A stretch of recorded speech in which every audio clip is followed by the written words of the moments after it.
So in today's video, I'm going to be discussing how I removed my seized injector from my M57 diesel BMW. This car has done 200 and something odd thousand miles, and this injector, believe me, was well and truly welded in. Now, I had a slide hammer, I tried an engine crane, I tried loads and loads of different techniques to remove this injector.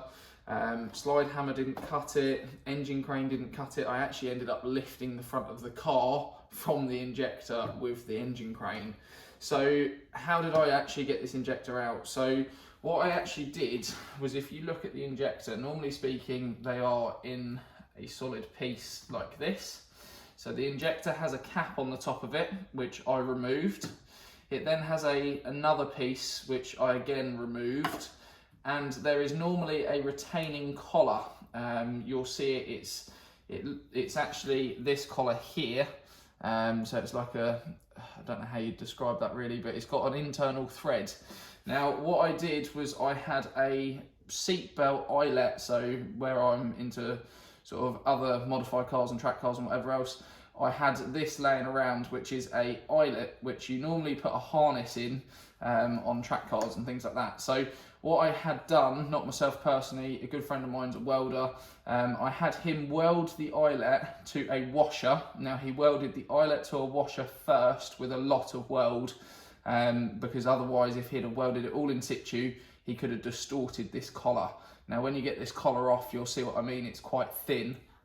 So he welded the eyelet to the washer and then welded the washer to this collar that then simply screwed directly on top of the injector like that.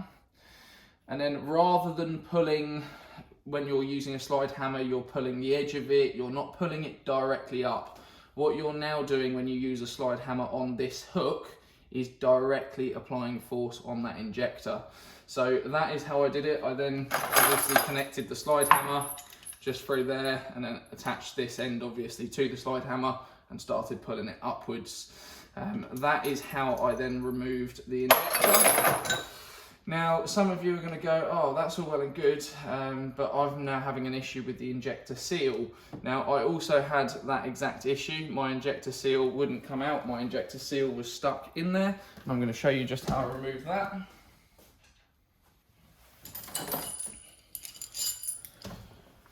So for the injector seal then, so you can see my injector seal is not in the best of conditions. It was stuck well and truly down there. What I did was I got myself a bit of M10 bar, so it's a threaded bar M10. I then ground it down into sort of a point. I don't know if you can see that there, I'll try and get it closer. Ground it down into sort of a pointier end. I put an M8 thread on the end, so I had drilled and tapped an M8 thread. I then went M9 and then up to M10. So as I put this inside, what I was actually able to do was screw into the washer.